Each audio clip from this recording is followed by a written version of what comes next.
It's in the air, good shot, it's way over the top, going down to the fence. Quite a hard outfield, Atherton's chasing it. Will they come back to the third? Well, that's what we've come to expect of these two openers. That's the first big hit. New Zealand 6 without loss.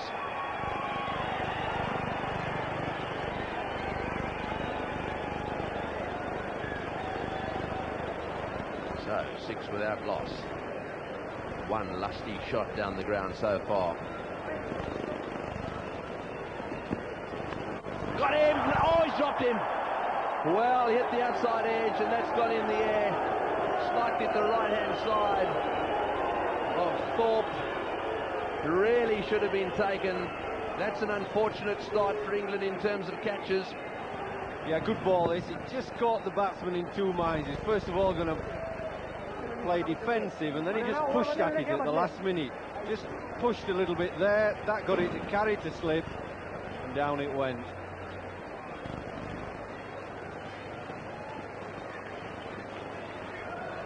Spearman on strike. Got him, dropped him again. I can't believe this. What is going on there, Fiery? Another one to slip, another one down. England are making it tough for themselves. They've got to get a wicket here quickly. Well, that was an absolute cuckoo, wasn't it? It's a little drive, it just lollipopped the first slip. He could have caught it with one hand. That's the sort of thing that you're looking for as an opening bowler. Batsman trying to score off you when the ball's swinging.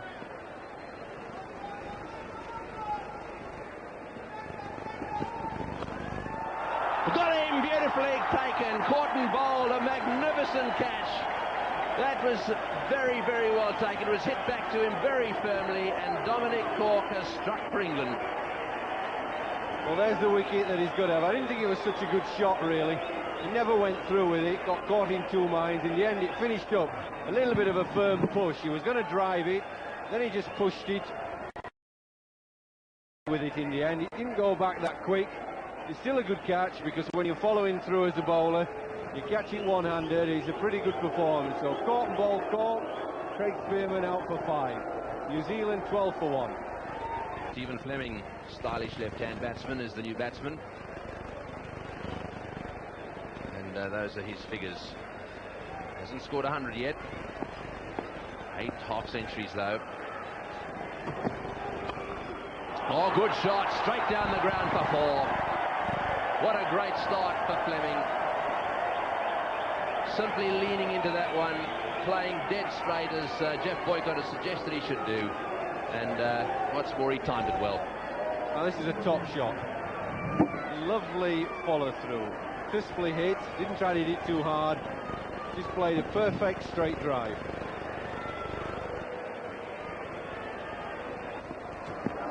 Down the wicket he goes, that's 6, that's a magnificent shot, all the way into the crowd. Watch that white ball fly. Have a look at the 6s amongst the crowd. That's gone back 20 rows. Yeah, he caught Peter Martin unprepared for that. It was a surprise. Very nimble and quick on his feet. It's a good-looking shot. Chase for Thorpe, that's beaten him. 4 runs. A high percentage of Nathan Astle's runs are likely to come in boundaries. We've already seen him dispatch one over the boundary for 6.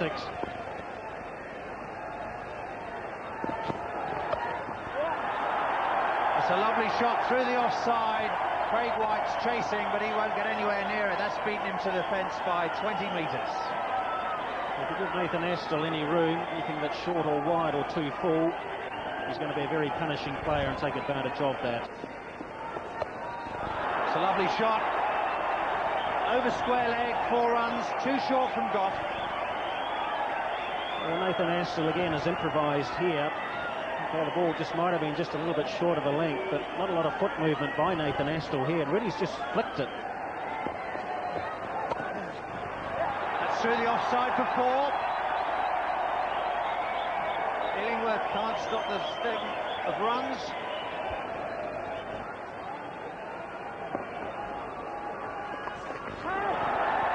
It's gone fine, and it'll be 4 runs. 64 for 1 of 15 overs.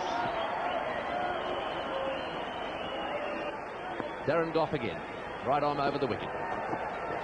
He's whacked that one. That could be six. It's over the top again. You beauty. Lovely straight hit down the ground. Ian Smith's out of his seat. Lovely shot. Well, it's brilliant stuff, Tony. The New Zealanders have really set this World Cup alight. It's well pitched up. You don't pitch him up to him. He smashed that one away. This is a quick outfield. Atherton won't get there. It's 4. New Zealand are playing beautifully. They've settled into this World Cup and they're on their way.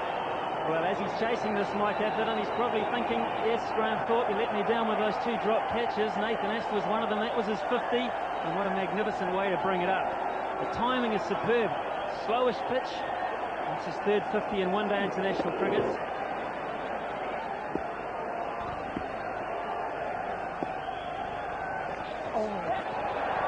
And that's the bottom edge, and it's going away down to the fence for 4. I think it was off the bottom edge.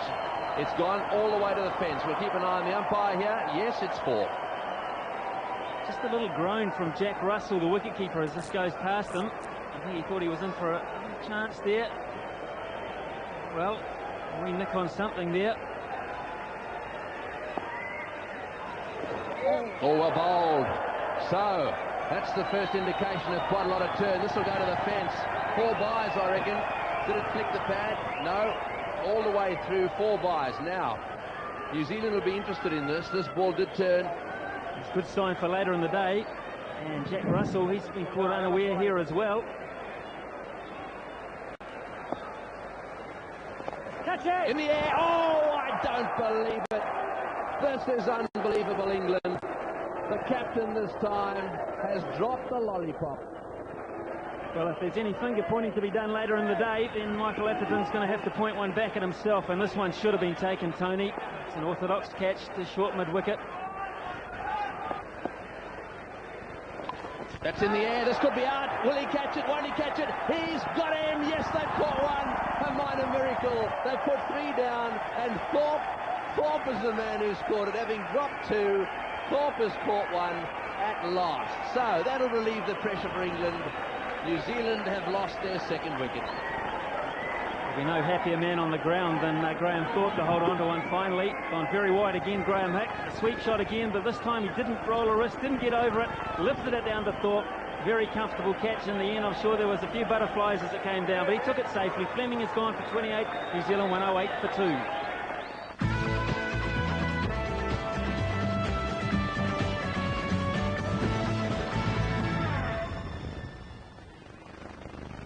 Roger Toos, the left-hander, is the new batsman. He's got a strike rate of 67.81 runs per 100 balls. He hasn't made a century yet. That's his average. And he's played in 3 matches so far. And he's out there because of this catch. Watch his hands here. I reckon he was very tense out in the deep. It was Thorpe. The ball comes down. You watch him take this one. Got him. Oh, that was a relief. Nicely played by Astle once again. Oh, he's dived over the top of it, and that'll go out to the fence for 4. Well, he gave it the Harbour Bridge, didn't he? Clean over the top.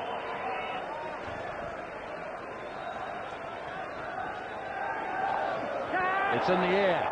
Thorpe waits, and he gets it. So that's the end of Roger Toos. England have another one.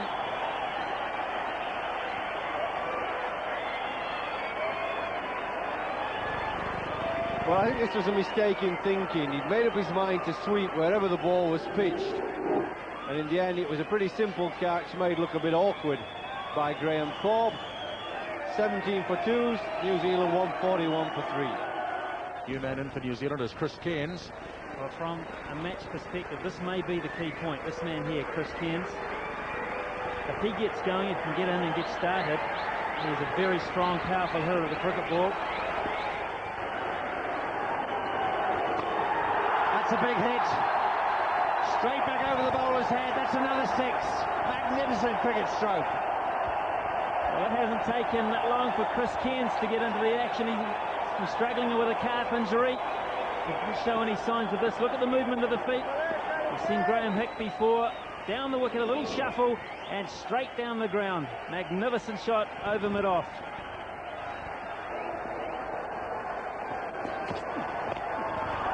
He's picked that up over mid-wicket. Chase for Thorpe, he's not going to get there. 164 for 3. Cracked by Cairns. That'll go all the way. 4 more.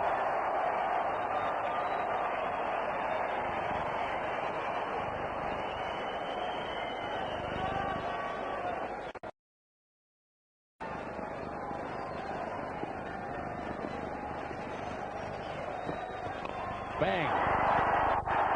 1 bounce, 4 more. Super shot was that.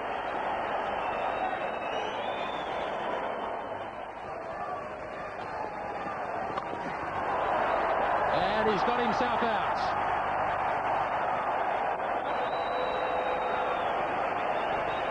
Cairns goes. Pretty soft dismissal, really. And New Zealand lose their 4th wicket. Cairns goes for 36, New Zealand 196 for 4. Chris Harris, the new batsman for New Zealand, with the loss of Chris Cairns, so another Canterbury player coming in. Chris Harris, such a big part of New Zealand's effort at the last World Cup. After 3 overs for 25. And one of the players to get into him is still there, Nathan Astle, who's on 99.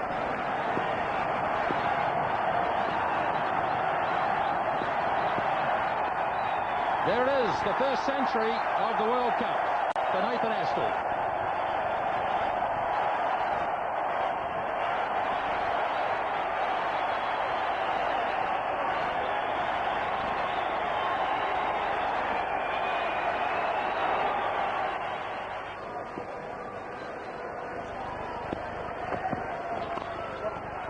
Beautifully played by Harris.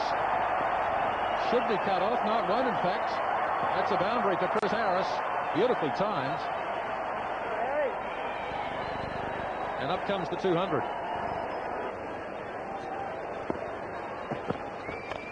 Astle charging, and he's gone.